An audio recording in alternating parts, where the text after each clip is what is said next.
All right. So we are live and we'll wait for some people to join us.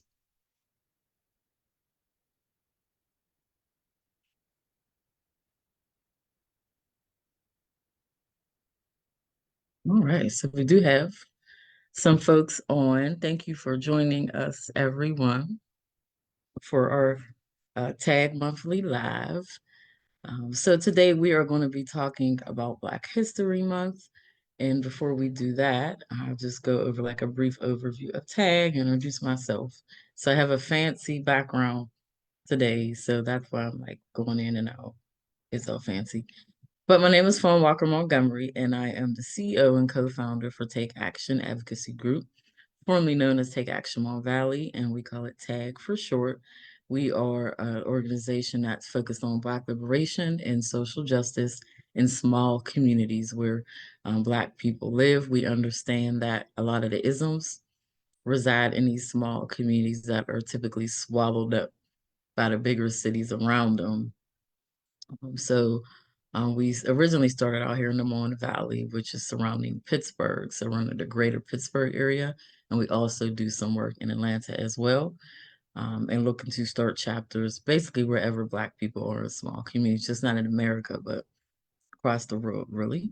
The way we take action is we take social justice complaints. We do trainings and consulting as well. We'll be starting up our healing wellness sessions shortly. If you're interested, you can sign up for our newsletter. We did put a poll in our newsletter this time around to really assess people's interest. We really want to dive a little deeper into healing this year, and we're going to be doing some wellness sessions with sound baths and yoga and meditation. We've spent a lot of time teaching people how to advocate and I would say surface level healing. We want to get to some deeper healing.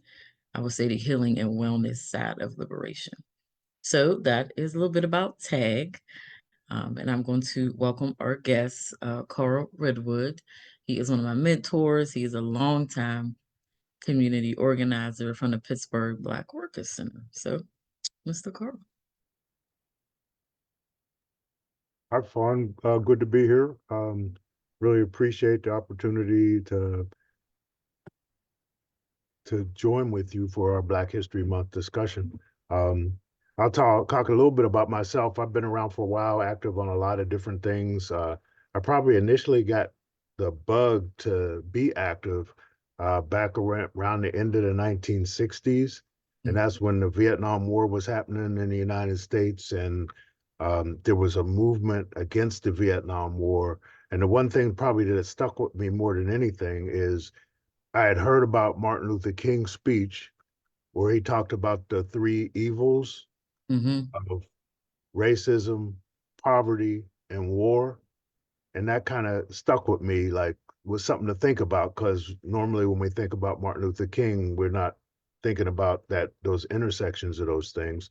And then the Vietnam War, there was an anti-Vietnam War movement. A lot of people were protesting, and that kind of got me thinking more about like the people in Vietnam who I really didn't have no beef with, Yeah.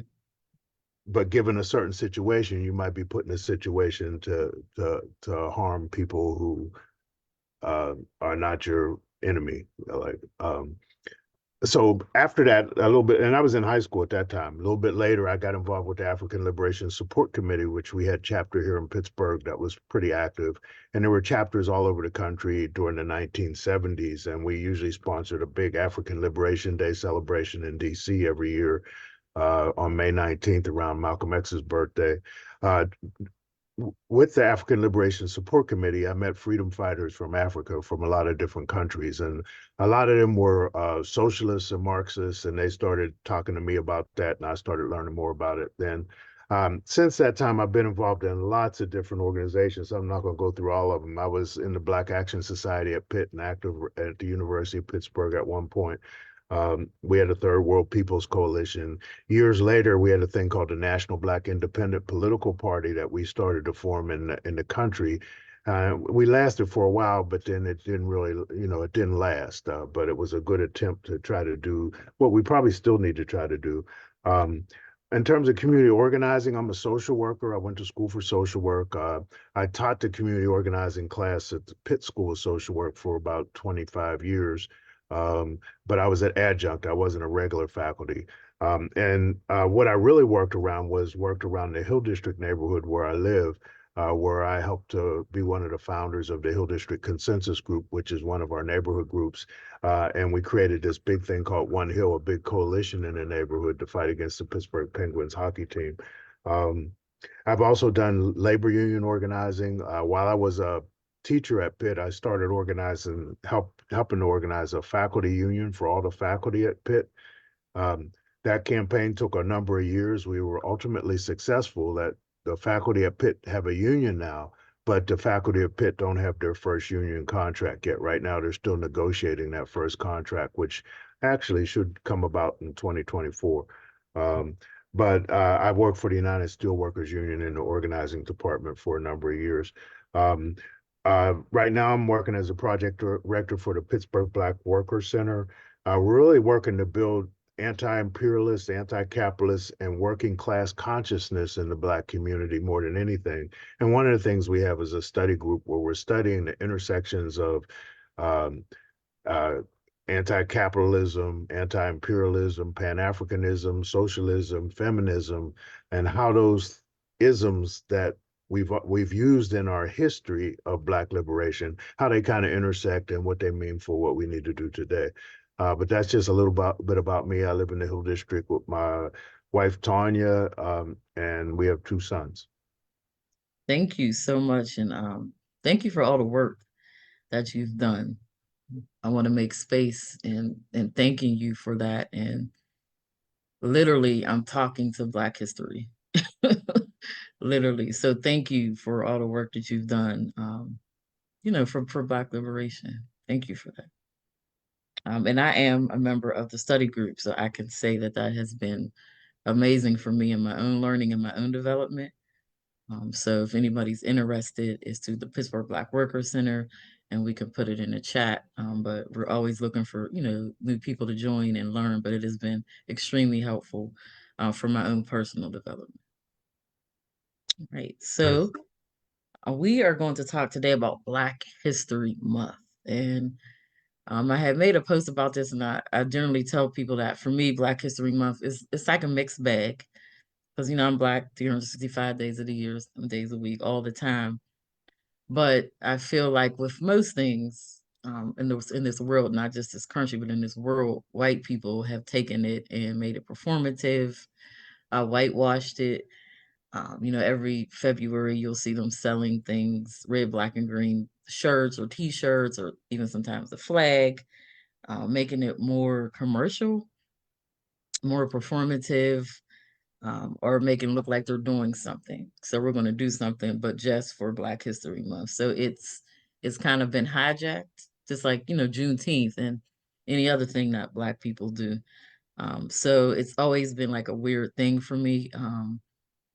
There was a few years ago I didn't even do anything for. I was like, I'm not doing nothing for Black History Month just because it's Black History Month, and I got so many calls. I was like, I'm not doing anything because it's performative. So it's always been a mixed bag for me. Do we celebrate it? Do we not? Do we go on with the performative stuff? I know there's other things you can do to kind of honor Black History Month. So I wanted to get your opinion on, um, yeah, the purpose of Black History Month, and do you feel like it's become performative, and in ways that we can like stop that? Yeah, Yeah, I think it's always a struggle yeah, when things that individual peoples hold dear, hmm once they become popularized and commercialized, it comes back in a different form. It's not the same thing. And I think that happens with a lot for people who are Christians. They can understand Christmas in that same way. Like you know, uh, the the the original meaning or some of the early meanings of things start to change, and then it gets turned into a commodity that can be sold, or not necessarily just sold like for money, but sometimes sold as a way to, um, instead of doing anything, instead of doing something about the condition of our people in the Mhm. United States, we can declare Black History Month, and that's like that takes care of it. So you still don't have to struggle. But it's important that we understand that we have to struggle. And it's important that we reach back to the original purpose and meaning of Black History Month. And I don't know, Fawn, you want me to jump into Carter Woodson a little bit? Yeah. Yeah, absolutely. Um, well, Carter Godwin Woodson um, was the originator of Black History, or at that time, Negro History Week. Mhm. And he had a particular uh, phrase that he wrote about what's happening with Black History Month now. And he wrote in an editorial, the title of that editorial was No Study and Consequently No Celebration. Mm. He was the founder of the Association for the Study of Negro Life and History, which is now the Association for the Study of African Life and History, African American Life and History. Um, and I want to share some of his history that was compiled by Dr. Greg Carr Mhm. in an article entitled Black History Month Lessons for Institutionalizing Carter Woodson's Vision.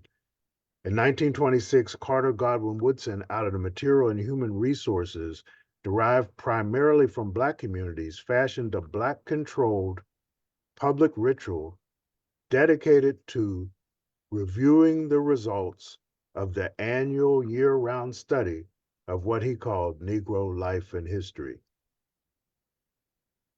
Reviewing the results of the annual year round study of what he called Negro life and history. Woodson believed that the steady and regular accumulation and dissemination of factually sound research would spur common sense efforts of Black America to transform our social, economic, and cultural conditions. Joining the creation of the Association for the Study of Negro Life and History, the creation of the Journal of Negro History, the creation of associated publishers, and followed by the creation of the Negro History Bulletin. Quote, at that time, Negro History Week became another in his sequence of strategies to link the deep study of Black life to acts of community consensus and community building, coalition building. Mm.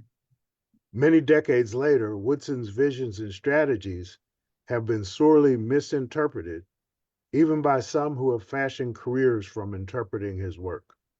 In January 1943 issue of his Negro History Bulletin, Woodson gave what is still the best description of the purpose of Negro History Week. The editorial for that volume reminds its loyal readership of school, and that was mainly school teachers and children, academics and rank and file members of the Black onlookers and co-conspirators of this Black history movement, that this is the week set aside by the Association for the Study of Negro Life and History for the purpose of emphasizing what has already been learned about the Negro during the year. In Mm. 1976, the association expanded the week-long celebration to a month, creating what we now call Black History Month. 3 generations hence, the month has become a point of both celebration and derision, not to mention a revenue stream for everyone from television programmers and department store marketers to enterprising, quote, public intellectuals of all colors and motive. Mm. Woodson would likely not be surprised by the heady mix of ignorance and free enterprise that might now mark the year's shortest month as the locus of discussions of race rather than a brief reflection period for the preceding year's study of Africana. In the March 1950 issue of the Bulletin, published the month before he died, Mm. Woodson recognized that many in the Black community had effectively inverted the purpose of Negro History Week, turning it into a convenient cul-de-sac for engaging in fleeting considerations of the, quote, race problem. In a hard-hitting editorial titled No Study and Consequently No Celebration, Woodson addressed the problem head-on, saying, it is evident from the numerous calls for orators during Negro History Month that schools and their administrators do not take the study of Negro history seriously enough to use Negro History Week as a short period for demonstrating what the students have learned in their study during the whole school year. But that no study and consequently no celebration is like the theme there. I'm going to go Mm. just a little. Should I talk a little bit more about Carter Woodson? Yeah, you can for sure. Yeah. Carter Woodson was born in 1875. His parents were slaves. He helped on his family's farm when he was a young boy. And as a teen, he joined his brothers in working in coal mines in West Virginia to help support his family. He entered high school at the age of 20, so he didn't start high school till he was 20 years old. He completed his diploma in less than 2 years. Woodson worked as a teacher and a school principal before he obtained his bachelor's degree in literature from Berea College in Kentucky. That was one of the colleges that had both black and white students at that time. After graduating from college, he became a school supervisor in the Philippines and later traveled throughout Europe and Asia. In addition to earning a master's degree from the University of Chicago, he became the second Black American after W.E.B. Du Bois to obtain a PhD degree from Harvard University. He Mm, joined the faculty of Howard University, eventually serving as the Dean of College and Arts and Sciences. A number of the books that he wrote, one is called A Century of Negro Migration. This was written early in his career. mm, Another thing that he wrote was called Carter Woodson's Appeal. This was written before probably the most famous book that people know about, The Miseducation of the Negro, which I don't have my copy right here. I think I loaned it to somebody and never got it back. But there are other books about him. Carter Woodson, A Life in Black History, The Early Black History Movement with Carter Woodson and Lorenzo Johnston Green. And this is a compilation, Fugitive Pedagogy, Carter G. Woodson and the Art of Black Teaching, which is really probably the one best thing to really read now if you're trying to catch up on what this whole concept of teaching Black history was about and how it related to our lives. One other thing I want to mention, Carter Woodson is my great grand uncle. mm-hmm. His brother, Robert Henry Woodson, is my great grandfather. So, like, we have a family connection to the Woodsons here. And also, I have been a member of the Association for the Study of African American Life and History. The Edna McKenzie branch is located here in Pittsburgh, and they do work here as well.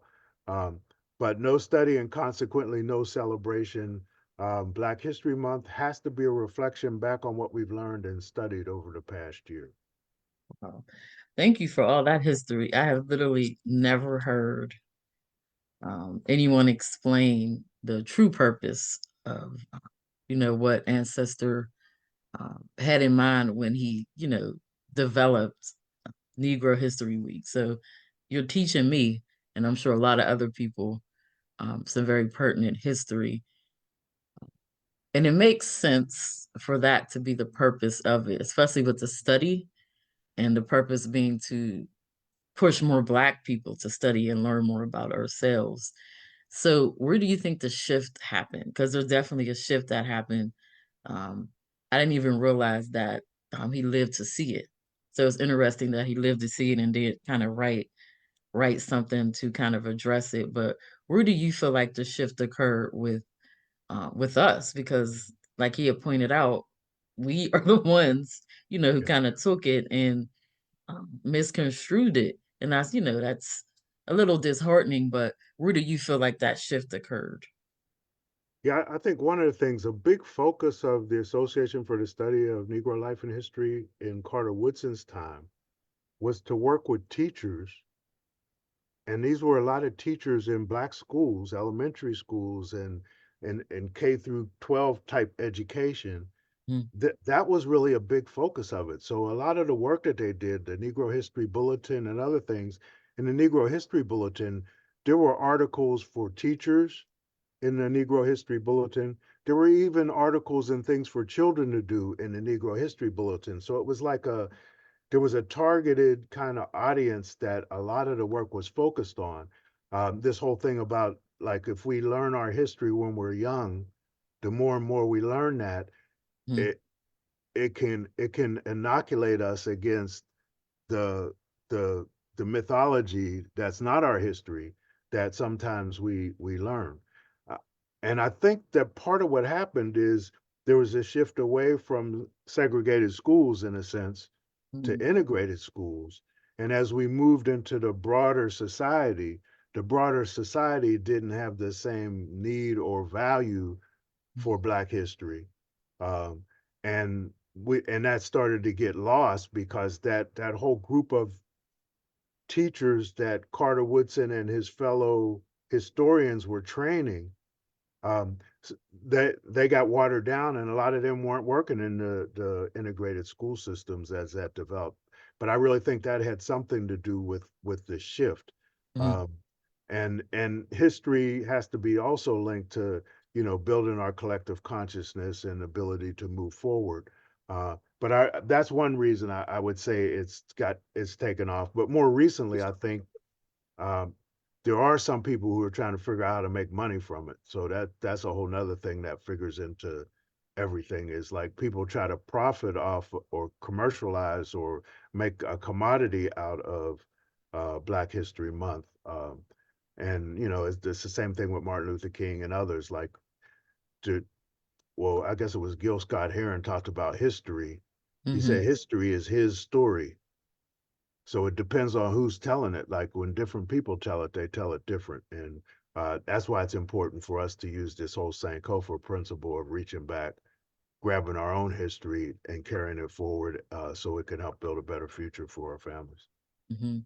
It's crazy how all things are connected, as you're talking about, schools desegregating and how that would affect Black History Month. But then we have HBCUs. Mhm. So I know that they took the mantle a lot with teaching classes and even having degrees in African studies, but I'm not sure how much Black history, has been infused into that. So that's crazy how, how all the things are connected. I know you talked today a lot about studying and how we talked about no studying, no celebration. Can you go a little bit more into that? Because you've been very influential on my own personal development with studying and giving me books to read, and it's really been helpful for me personally. I would say to broaden my horizons and look beyond the Mon Valley when it comes to Black liberation. It really opened my eyes to new things. Can you talk a little bit more about the importance of study? Yeah, I think learning is really important, Hmm. and the main way that we learn, or the main ways that we learn, is either through direct experience with something. We learn what not to do again, or we learn how to do something better through Hmm. direct experience. Or the other way we can learn is through studying what other people have done or written or said, or watching other people. Um, but I'm worried a little bit that like study used to be related to books. Hmm. So like, reading books was important and studying was important. But sometimes that was put on a shelf and it was only at school. Hmm. So studying has to do with school. And I think we have to really bring study away from just school and put study has to do with life. Yeah. And it's not something like, oh, like sometimes we'll have some people who look down on other people who are studious and read books a lot. I don't know what the words are now, but nerd kind of thing, or people Mm-hmm. that study a lot and real technical. We really need to be lifting those folks up because those folks are reaching out to study life in new ways that can help us in the future. The other thing is can't be just linked for like putting something inside your brain and holding it. Mhm, The reason for study is to seek ways to improve your life, the life of your family, the life of your people, the life of humanity, the life of the planet. There's all kinds of ways that we can contribute to what the future is. And study and history really are things that we have to hold on to now so we can build a better future for our people and our families. But study is, I mean, there was this quote, I can't remember the exact words, but the reason for being or first to learn, second to learn, third to learn. That's that we're trying to learn. We're learning as we go, and no one knows everything. So just we want to be lifetime learners Yeah. and lifetime learners that can contribute to the upliftment and liberation of our people. Yes. Thank you. Yes, yes. Learning is studying. I feel like it's so important, especially for Black liberation and really to understand our history, so we don't reinvent the wheel. We can use things from the past. So it's been very helpful for me. And I know we're about to show a clip where they talk about Black women and Black women's Yeah. role in Black history. Can you talk a little about why you chose this clip and why it was so important to highlight Black women? Yeah, for me, the most important thing that I think we should focus our study on Hmm. is the radical political history of our people to build a better world. I Mm. really think that's what we have to learn about more than anything. Not so much who invented things, and that's important too, because we invented everything. Like we're wonderful people. We got presidents all over the world, and we got parliaments all over the world. We can do everything. Sometimes for us in the United States, being the first at something was a big thing. Yeah. But it was just a first because we was here and we was prevented from doing it before. But Black people have been doing stuff all over the world all the time. But but our radical political history, I think, is very important. We have a Black radical tradition that we need to build upon, and we have to learn the radical history of our people, which has been hidden or it's not right in front of us. And that's the other thing about study. You got to go get it. You can't just think it's going to come to you, or people are going to even give it to you because everything people give to you is not good for you. Um, the study of history requires work, and that's Sankofa or reaching back is work. The Mm. Black radical tradition has been anchored in five ideological tendencies that are Hmm. most often woven together in the thought and practice of any one person, any group, or any movement. These five tendencies that we should all be studying and learn about are Black liberation theology, Pan Africanism, Hmm. nationalism, feminism, and socialism. Those things together are things that we need to study more about. We need to study this Black radical tradition. We need political education. I want to spotlight the Claudia Jones School for Political Education. It's a popular education organization in DC aiming to build the political consciousness of the Washington, DC working class community. It's founded upon the idea that education institutions today must help people meet the changing situations of a changing world. I want to suggest that you visit the Claudia Jones School online to continue your political education over the course of the next 12 months so that next year, Black History Month will be a celebration of what you have studied and learned about our struggle. And I'm particularly focused around radical Black history struggle, although you could study other things as well. Hmm. In 2021, a couple years ago, the Claudia Jones School presented a program titled The Political Thought and Activism of Black Women Radicals. The Hmm. presenter was Dr. Dale Gore, who was an associate professor of African American studies at Georgetown. Her research interests include Black women's intellectual history, 20th century US political and cultural activism, African American and African diasporic politics, and gender and sexuality studies. The event that this clip is part of a webinar that was co-sponsored by the Claudia Jones School, organization called Black Women Radicals, and another organization, the Paul Robeson House and Museum. We're going to share a short clip from this program as we all begin our study. So we're using Black History Month today to start our study for next year's Black History Month, and we're starting it with this clip. Hmm. All right. We will share the clip.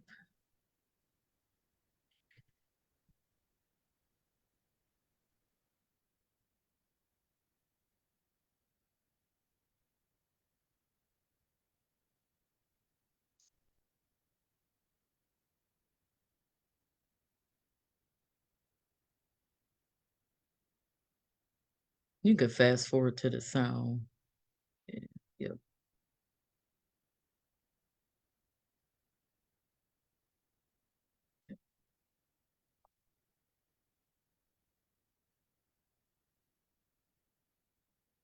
don't think we can't hear it. I don't think. The audience, do you recognize any of these names? And we might could say Claudia Jones is recognizable to this group.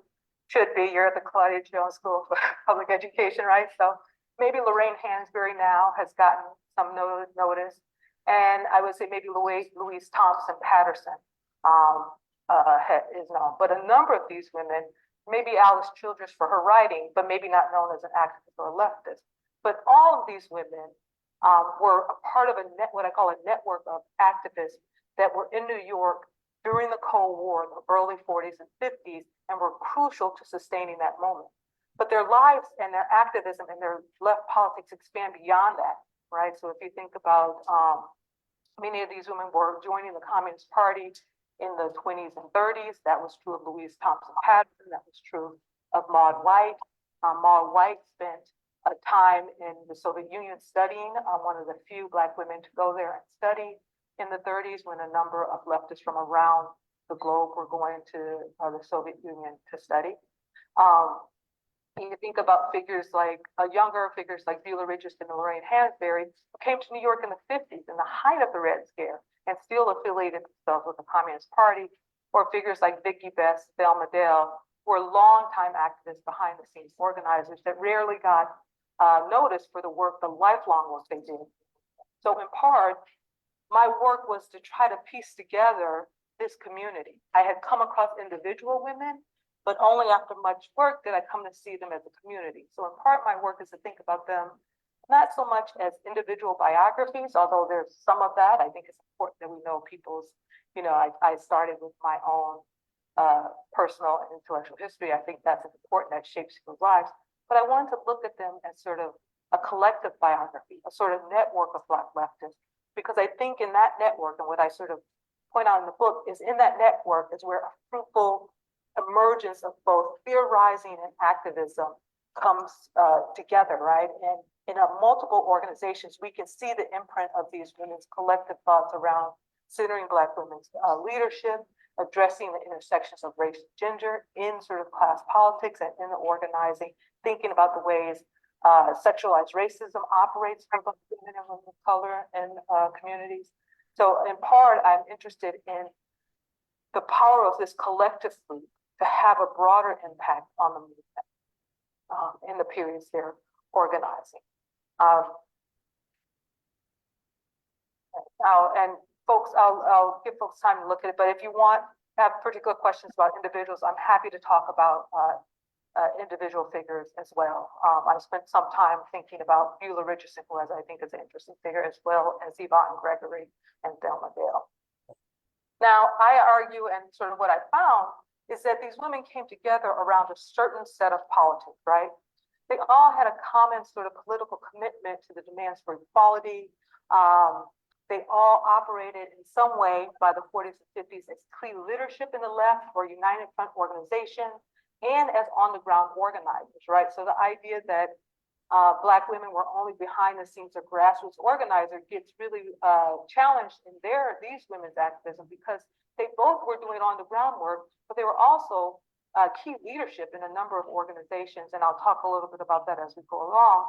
But they were sort of figures that were active in these movements and had a political vision that they came to these movements with or developed while organizing those movements. And to me, the politics they brought in is most exemplified by this quote from the National Negro Labor Council, its founding convention in 1951, where a labor activist named Pearl Laws gets up on the stage at the founding convention and tells the folks, the freedom train is rolling. And Negro women aren't in the second car or the third car, but they're in the first car. And more than that, the driver's seat on the freedom train of the Negro people is a double seat. It's got room for the male and the female. And this is the kind of movement this is the kind of role we're going to fight for and we're going to get. And in part, what you see is many of these women coalesce around this idea and work and fight for leadership in these movements and demanding a role alongside men in this and demanding that the issues that shape Black women's lives, right, Black working class women's lives, be seen as issues that shape the Black community. And when Girl Loss gets up there, there's a little laughter and applause, but you can really see, and my book really wants to argue and point out the ways in which this ethos of shared leadership, of bringing the issues of Black women to the center of the Black liberation struggle is woven throughout their organizing work.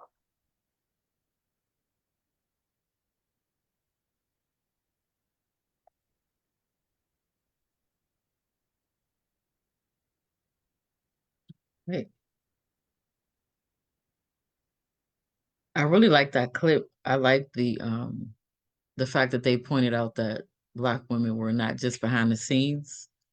And I do think that gets pushed a lot as a narrative when we're talking about history and like history with the movement, that we were, in the background, um, but not in the forefront. And that's just not true. So I appreciate them pointing that out within the slides. I seen someone from Pittsburgh. I know you had told me about her earlier. I was so excited. She went to Yeah. McKeesport High School, and I was like, "What? Yeah. That's crazy." So yeah, Yeah. I appreciate the fact they pointed that out. Yeah, and I think her early upbringing was in McKeesport. I don't know how long, Hmm. but just look at that whole list of folks, and all of them were leaders in the movement for Black freedom. Hmm. Most of them we haven't really heard of, and that's just one grouping. There's thousands of other groupings, and there's groupings in every city of Black women who were really the not just the behind the scenes backbone, but the leaders in these movements Hmm. that predated the civil rights movement in a sense. Yeah. The civil rights movement grew on the back of this other organizing that was taking place in the 40s. And the civil rights movement mushroomed more into the 50s and 60s, Hmm. is when you see that. So uh, there's a historical connection, and I don't know how you draw a line from Martin Luther King to who's before Martin Luther King in terms of Black freedom struggle, but it would include many of the women that were mentioned in this particular article, plus a lot of women that have never been mentioned and we will never see their names. And there's also a lot of men who we don't hear about either, because we're focused on this leader thing. Like you can only have one or a few, but we really need many leaders. And leadership is important, but Hmm. we need to have leaders spread out all across the spectrum in every segment of what we do. Yes, the whole propping up the one or two leaders of us, I feel like it's kind of connected to the talented tenth way of thinking, and also I feel like it's white supremacy really dividing us, kind of separating us. I've been the first a lot of times in my lifetime, and it is not as easy as people, put it out there to be. And it wasn't anything that I wanted to do. It was just something that had to be done. But it was never anything that I was like, rah rah, I'm gonna be the first. I'm gonna be the first. Because it's a lot. It's a lot to kind of put on your shoulders. So, um, but I do feel like that comes from white supremacy and propping us up against each other, or picking a few of us up to kind of prop us out to the world. But there's all of these names, like you said, that we'll never hear, that we've never heard about. And they were involved heavily in the movement. Even to this day, there's a bunch of folks that we rarely hear about. But I think that is that's by design. They literally don't want like radical Black voices to be heard. So I think that's something that they designed to do, something that capitalism continues to play a part in as well. Yeah, absolutely. And I wanted to just show some of the books that I was reading since we've had a call to study. So this is one of the books that I've read. You can see it in my fancy thing. You got to put it in front of yourself. Yeah. Okay, here it goes. This is Angela Davis. Freedom is a constant struggle. There it goes. And this is the Evolutionist Handbook. And this is a book here that we got from the study group. It's Not You, It's Capitalism. So I'm reading that as well. So these are just some books, like I said, that I'm reading. And I know Mr. Coral pointed out some books that he was reading. But I think the call to action here is to study so that we can teach more of our people about our own history. That is, and you pointed this out way earlier, our schools are not going to do that. They're not going to teach us our own history. So it is up to us to go and study, but go beyond, like you were saying, who invented this and who invented that, and to really get into radical Black political thought. I feel like that's missing with a lot of new organizers. When people get into organizing, their organizing doesn't have any theory to it, and there's no study with it, so they don't stay in the movement. It doesn't sustain them because they'll get in there, and then it's a lot. It's taxing. But if you're not studying and you don't having a political thought attached to it, that has been helpful for me, really connecting with the ancestors, really, and understanding why I'm doing this, and and where I come from, and why I am so resilient. Really connecting that, so that has been beneficial for me. Is there anything else you wanted to kind of add about Black History Month before we transition into like, current events? Just real quick, Hmm. like a lot of us learned that Lincoln freed the slaves or something like that. Hmm. I mean, that's what you're taught usually in school. Yes, it is. In our study group, we looked at this whole thing about Black Reconstruction, the book by W.E.B. Du Bois. Mm-hmm. And in that, he makes it very clear that what happened that stopped slavery from existing is Black people, African people, went on a general strike and just refused to work for the white people. And Mm-hmm. many of them walked away and joined the Union Army, and many of them did other things. But that's really what stopped slavery. There was a whole nother battle going on between rich white people in the North and rich white people in the South. And that's part of what their beef was about. It really wasn't about slavery. Uh, but that's the story we get is that Lincoln freed the slaves, but you really need to look at the general strike that happened on the part of Black working people who were enslaved that just walked away and said, "We're not taking this no more," and they started to move for freedom on their own. But those kinds of things are important, but they're hidden, and you got to go reach for it because it won't be readily evident. Mm-hmm. Mm-hmm. That's so that unity kind of brings me back to the bus boycott.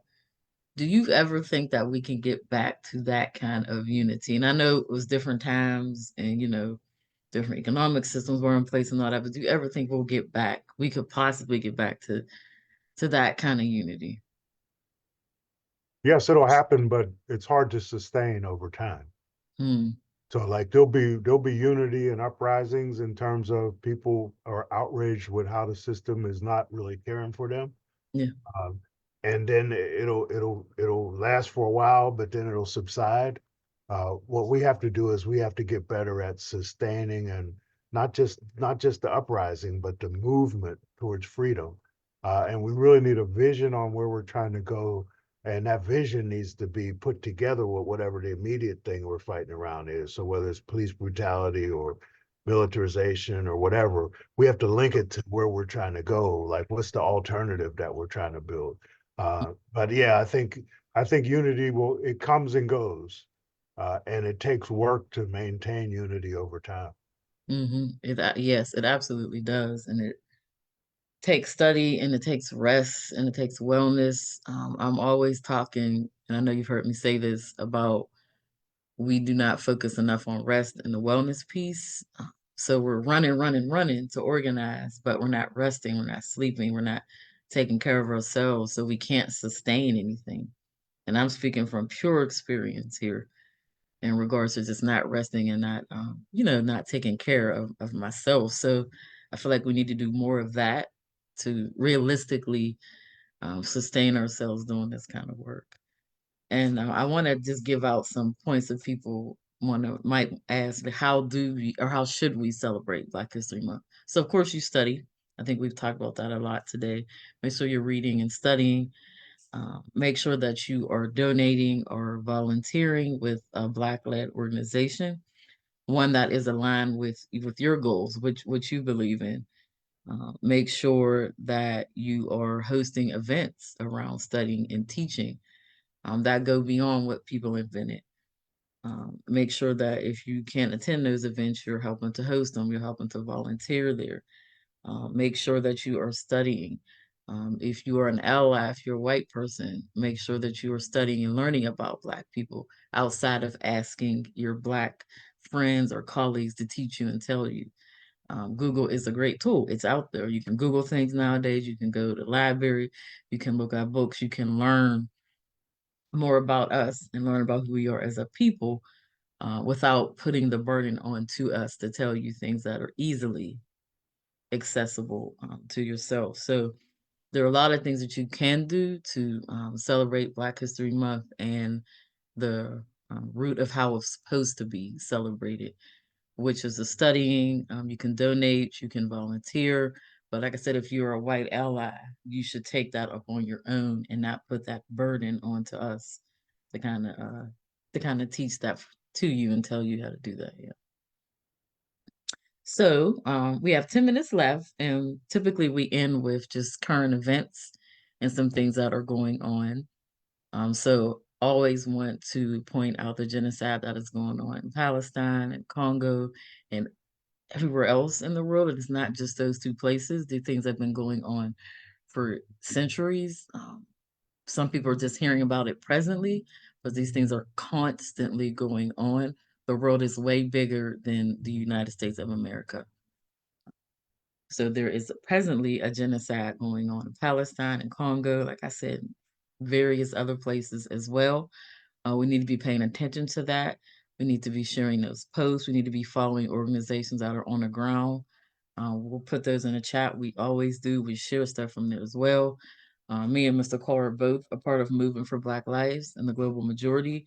You can follow them to get more information on how you can get involved. Locally here in this county, there's been some things going on with police accountability and racial injustice in education. So the first piece, and I had talked about this on one of our lives, I know there was a clip of me going around, seemed very irritated talking about the city of Pittsburgh getting rid of their community development departments within the police.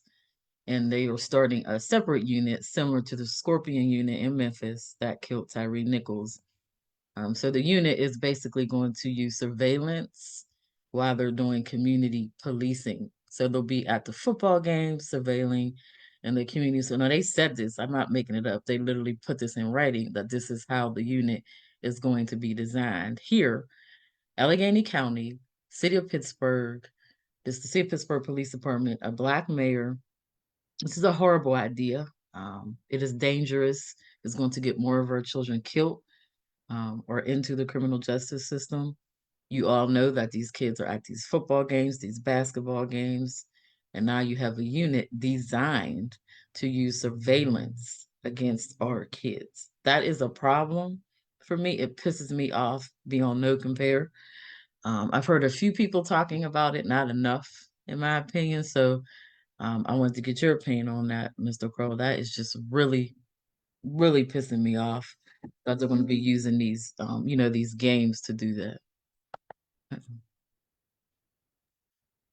Yeah, I'm not sure. I don't know the details. And like you say, I need to study about that to learn more about what's going on exactly with that. Um, but I do think that the police are just trying new ways of surveillance, and those new ways are not usually beneficial to any of the people that they claim it's going to support or help. Um, but I don't know about the new unit in Pittsburgh. I will need to study that some more. Um, and I think we've lost Fawn on the Zoom.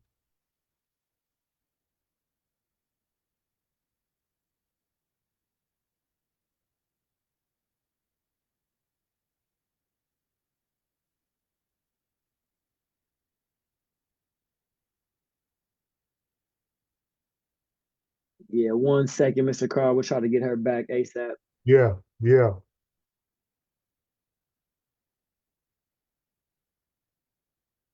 Soon as Fawn comes back, we'll continue with some local issues.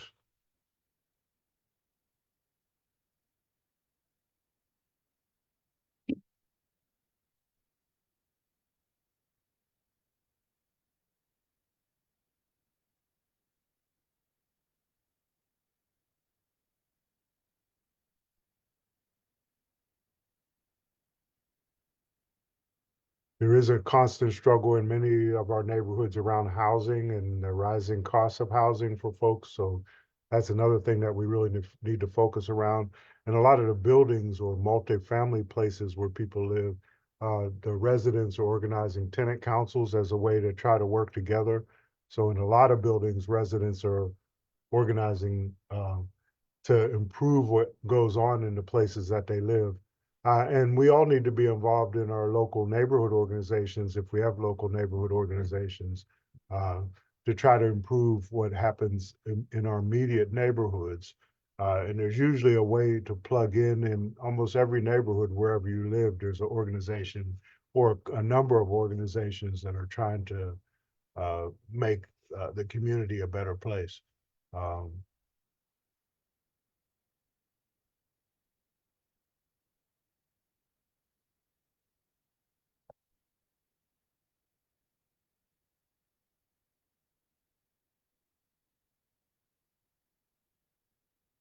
I can't see any other questions if there were questions from folks that are online.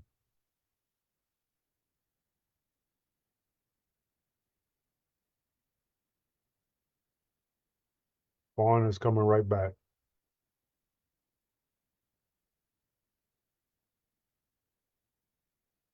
Yeah, in terms of taking action, there's a number. The main way to take action is through an organization that you're involved with, like Take Action Advocacy Group or different groups in your neighborhood. I think that's really the key to taking action, is to get involved with organizations. We all need to be in organizations that are working towards uplifting our communities and making our our our our, our people better. Um, and you need to pick and choose. There's plenty of stuff, but you got to get involved in organizations. And I'm not going to say one organization over another, but that's the main thing you can do to, and it has to happen collectively. Most of what we can do is not individual stuff, although we do need to care for ourselves. Yeah. But in order to make things better, we have to get together with others and work in a collective fashion. Thank you, Mr. Crow. Of course, technical difficulties put me off the screen, but I didn't say, you were saying that you didn't hear a lot about Yeah, the I don't know about the details about the Pittsburgh police thing. I have to learn. It's another place to study. You have to study that kind of stuff too, because stuff is happening to you all the time that you can't see. And once you start to get a glimpse, you need to go figure it out. Like, don't just think you can't do anything. yeah, So we need to figure out what we need to do about it. But at first, you got to learn. You got to study. You got to you have, yeah, if you haven't done the study, you can't really move on it uh, yeah, accurately, you know. yeah. There was two articles, one in the Trib and one in the Post, because that's where I seen it at Yeah. initially, was these articles, and they had pointed out how, and it was real sly. There wasn't a big announcement about it, and by the time the article came out, it was a done deal. Like the community development piece had gone away, and this was a done deal. So we'll put those in the chat for people to, like you said, to study and to learn more about it. We did try to push people to call the mayor's office, but I think it was really just people just not knowing. Because if you look at it, it may seem like a good thing, but if you really read it and you read the way they're using surveillance, which is similar to what they did to us when we were protesting, even before the 2020 uprisings, they used the facial surveillance to ID us and to find us and come back and charge us. So Hmm. people should really pay attention to that. The last piece is the education piece. So I know in Pittsburgh Public Schools, they are closing, talking about closing several schools, of course, the Black schools, and it has not been a transparent and open process. I know 412 Justice is organizing around that. We can put that in the chat as well. So I want to know, is that something that you've heard about? I mean, I know about the prior attempts, and this is just the next, and that same thing. There is an issue in terms of enrollment that the public schools, the board will look at. Hmm. Um, and certain schools have higher enrollment than other schools. And their position is they have too many facilities, too many buildings. So they're closing down buildings, but the buildings that close invariably are the buildings in the Black communities. And And that leaves our communities without easy access to elementary education in particular. Um, Hmm. and that's something we need to pay attention to. But like you said, see, I don't know all the details on this one either. I know about it, but I know the general trend. It's not just in Pittsburgh either. It's happening in every big city that had lots of schools. Those populations are changing and schools are shutting down, and it's generally the Black community and um, uh, the colonized communities that are the ones that get shut down. Yeah, we don't have here in Duquesne in the Mon Valley. Duquesne doesn't have a high school. And when you lose your high school, that does something to your community. Schools are tied back to economic development. Schools are tied back to learning and training up our kids. And Duquesne took a real heavy hit with not having a high school. The kids went from East Allegheny to um, West Mifflin. They just kind of split them up. So, but the whole community doesn't have a high school. And like you said, this is another attempt because they've done this in the past, and just not here, but at a lot of places where I don't think people often see the bigger picture and to how this ties into redlining, this ties into voting, this ties into so many things. But if you don't have a school system in your community, so please, I think please, go ahead. I just think related to that, if parents are more organized in the school itself, that provides a vehicle to fight back against closures. Hmm. However, once they announce the closure, usually that may be too late Yeah, because really that's an organizing opportunity in all of our neighborhoods all the time is to be involved in the school community vehicles, whatever they are. I don't know if sometimes they're PTAs or something like that, but there's a lot of school community councils. That's where people need to be active because the places where those organizations are most active are not going to be shut down. Like if yeah, they have a strong parent group and community group, that's not that they figured out it, they factor that in when they figure where they're going to close. So, I mean, yeah, that we have to be organized. I mean, that's the only way to really fight this stuff. And sometimes it's hard to organize at the back end of stuff once a decision is made or decisions are close to being made. But if you were organized ahead of time, they would know not even to put your school's name on the list at all as they start to prioritize who's getting closed. yes, yes. The power of community organizing. Which brings me to the last point about McKeesport. So there was a situation over here with a high school coach who, I don't know, something happened with five seniors on the team and they left the team. So the coach said, I'll leave if they'll come back. It's their senior year. I guess she changed their mind the next day, but the school had already accepted her resignation. So they continued on with that process. But a majority of the kids on the team wanted her to stay. So they did organize and they went to the school board meeting and they spoke out. Unfortunately, the school board went on ahead and still voted her out. So I wanted to speak on that, and I'm going to use my words very cautiously here, um, to say that I'm proud of the kids for organizing because there's a lot of Black kids there organizing. That's a really good thing. But just to give you an alternative way to do it next time or to add some things in there in regards to Black liberation. So McKeesport has a lot of issues when it comes to Black people and making sure that we are safe. The school district in itself has a police department. They have a police captain. They have officers. These officers are not just school police. This is a police department. So these officers arrest children, they place them in jail, they charge them. Since the police department has been there, it's been at least 3, 4 years now. Our complaints have increased from parents at the school calling us saying that they've putting their kids in jail, they're arresting them. Kids are doing small things, and they're ending up arrested. They're ended up, with a citation from the police department. And these things have been happening in McKeesport for years, but now since you have a police department in the school with the power to write citations, the power to send kids to the system, things have increased. The data for McKeesport is really bad when it comes to suspensions and expulsions. A majority of the Black kids are suspended, they're expelled. Our youth chapter started a campaign to get a Black student union there a few years ago, and they won. They contacted the ACLU, sued the school district, and won. Not to mention the testing scores for the Black kids, not being able to read or write. So there's so many things that you could add if you're going to a school board meeting to advocate for the coach.